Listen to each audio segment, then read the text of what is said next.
प्रधानमंत्री नरेंद्र मोदी ने कर्मयोगी साधना सप्ताह कार्यक्रम को वर्चुअली संबोधित करते हुए कहा कि 21वीं सदी के इस कालखंड में तेजी से बदलती व्यवस्थाएं, तेजी से बदलती दुनिया और उनके बीच उसी रफ्तार से आगे बढ़ता हमारा भारत, इसके लिए लोक सेवा को समय के अनुरूप निरंतर नवीनतम बनाना जरूरी है।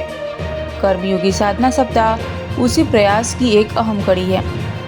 आप सभी परिचित हैं कि आज शासन के जिस सिद्धांत को लेकर हम आगे बढ़ रहे हैं, उसका मूल मंत्र है नागरिक देवो भव।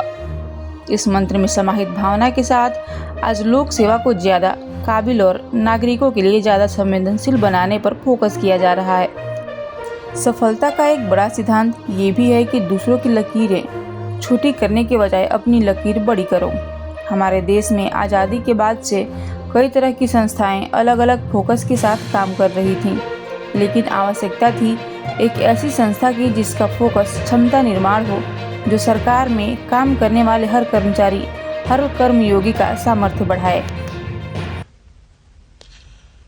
कर्मयोगी साधना सप्ताह के इस आयोजन के लिए आप सभी को बहुत बहुत शुभकामनाएं। 21वीं सदी के इस कालखंड में तेजी से बदलती व्यवस्थाएं, तेजी से बदलती दुनिया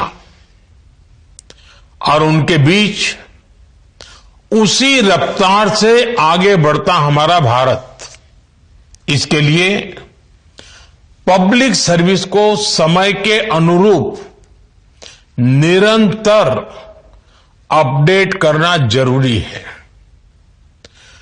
कर्मयोगी साधना सप्ताह उसी प्रयास की एक अहम कड़ी है।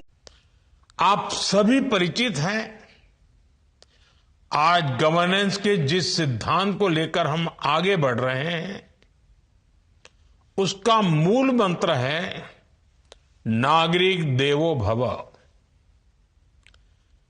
इस मंत्र में समाहित भावना के साथ आज पब्लिक सर्विस को ज्यादा कैपेबल, नागरिकों के लिए ज्यादा सेंसिटिव बनाने पर फोकस किया जा रहा है।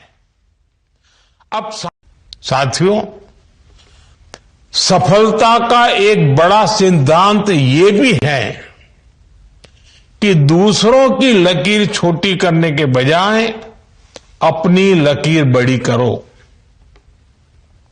हमारे देश में आजादी के बाद से कई तरह संस्थाएं अलग अलग फोकस के साथ काम कर रही थी, लेकिन आवश्यकता थी एक ऐसी संस्था की जिसका फोकस कैपेसिटी बिल्डिंग हो, जो सरकार में काम करने वाले हर कर्मचारी, हर कर्मयोगी का सामर्थ्य बढ़ाए।